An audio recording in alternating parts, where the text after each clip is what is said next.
चलिए खबरों की शुरुआत में सबसे पहले बात करते हैं दिग्विजय सिंह की, जो कि इन दिनों राज्यसभा को लेकर सुर्खियों में बने हुए हैं।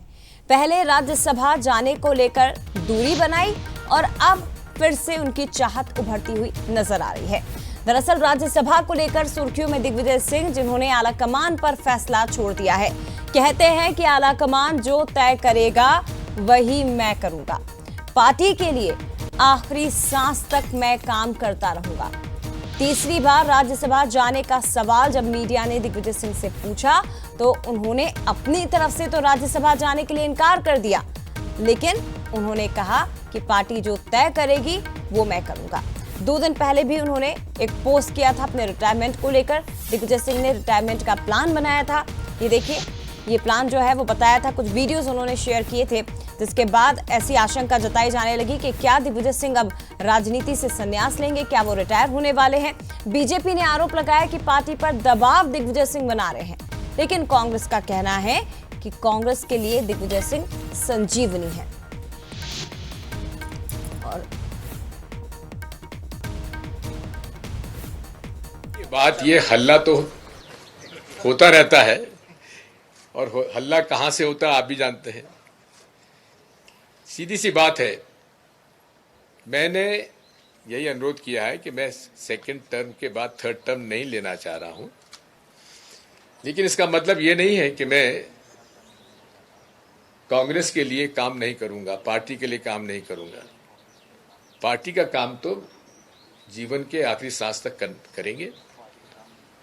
बात यही है कि पार्टी कहां मुझे काम सौंपती है, ये तो पार्टी पर निर्भर करता है, पार्टी नेतृत्व पर काम निर्भर करता है, एआईसीसी और प्रदेश कांग्रेस पर निर्भर करता है। तो देखिए, दिग्विजय सिंह के राज्यसभा जाने को लेकर अभी भी सस्पेंस बना हुआ है। बीजेपी और कांग्रेस दोनों ही आमने सामने इस मुद्दे को लेकर। देखिए, दिग्विजय सिंह जी का रिटायरमेंट प्लान तो सबके सामने ही है, जयवर्धन सिंह जी, और उसी जुगत में वे सारे के सारे प्लानों को कांग्रेस के धराशायी कर देते हैं। दिग्विजय सिंह जी बहुत ही वरिष्ठ वयोवृद्ध नेता हैं और उनकी किसी भी बात, किसी भी पोस्ट को कांग्रेसियों को हल्के में नहीं लेना चाहिए। बाकी जनता और कार्यकर्ताओं में क्या स्थिति है वो सब जानते हैं। नहीं, देखिए, जब से राज्यसभा सीट और उसका कार्यकाल अंत हो रहा है, वे निरंतर एक तीर से 2 शिकार करने जैसे बयान और मैसेजेस करते हैं। दिग्विजय सिंह जी इस देश, मध्य प्रदेश के ही नहीं, देश के इतने बड़े नेता है कि किसी तरह का उनको कोई दबाव बनाने की आवश्यकता नहीं है। उनके जो कहने के माने होते हैं सही होते हैं, लेकिन मेरा ये कहना है, मैंने उनको नज़दीक से देखा है कि आज कांग्रेस को उनकी आवश्यकता है, और वो कांग्रेस की आज की तारीख में जो स्थितियां चल रही हैं, एक संजीवनी का काम कर रहे हैं। और चलिए, इसी पर ज्यादा बात करने के लिए सीधे रुख करते हैं। संवाददाता सूरज शर्मा हमारे साथ लाइव जुड़ गए हैं। सूरज, आखिर दिग्विजय सिंह के मन में चल क्या रहा है? पहले कहते हैं कि राज्यसभा जाने का कोई विचार नहीं है, और अब पूरी जो गेंद है वो पार्टी के पाले में उन्होंने डाल दी है कि पार्टी जो करेगी वो मैं कर लूंगा। देखिए, उनके मन में क्या चलता है ये समझ पाना जो है बहुत मुश्किल है, क्योंकि हमने देखा कई ऐसे बड़े मौके आए जब उनके बयान, उनकी सोशल मीडिया पर पोस्ट के कई मायने निकाले गए और उसका जो अंजाम है कुछ और निकला। अब राज्यसभा को लेकर नई रेस शुरू हुई है। मध्य प्रदेश में कांग्रेस के तमाम बड़े नेता हैं जो उम्मीद कर रहे हैं कि यदि दिग्विजय सिंह राज्यसभा नहीं जाते हैं तो कहीं ना कहीं उनका नंबर लगेगा। तो वाकई क्या उनका नंबर लगेगा या अभी भी उनके नंबर पर ब्रेक लगा रहेगा, ये तो बहुत जल्द साफ हो जाएगा। लेकिन जिस तरीके से दिग्विजय सिंह ने कहा था कि वो तीसरी बार राज्यसभा नहीं जाएंगे, इसको लेकर उन्होंने पार्टी हाईकमान को बता दिया है। इसके कुछ दिन बाद उन्होंने एक सोशल मीडिया पर पोस्ट किया था जिसमें लिखा था कि उनका फ्यूचर रिटायरमेंट प्लान क्या है, मे बी इफ नॉट।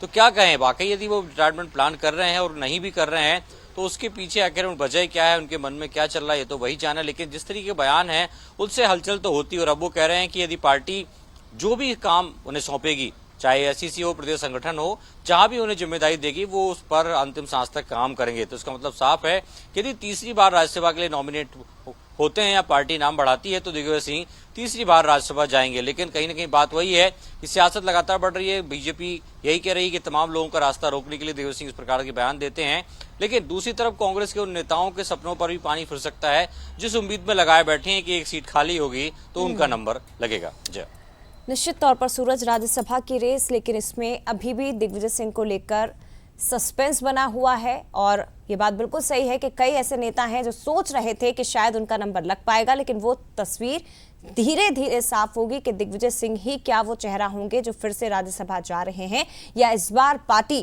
किसी नए चेहरे को मौका दे सकती है। फिलहाल के लिए बहुत धन्यवाद आपका सूरज, तमाम जानकारी हम तक पहुंचाने के लिए।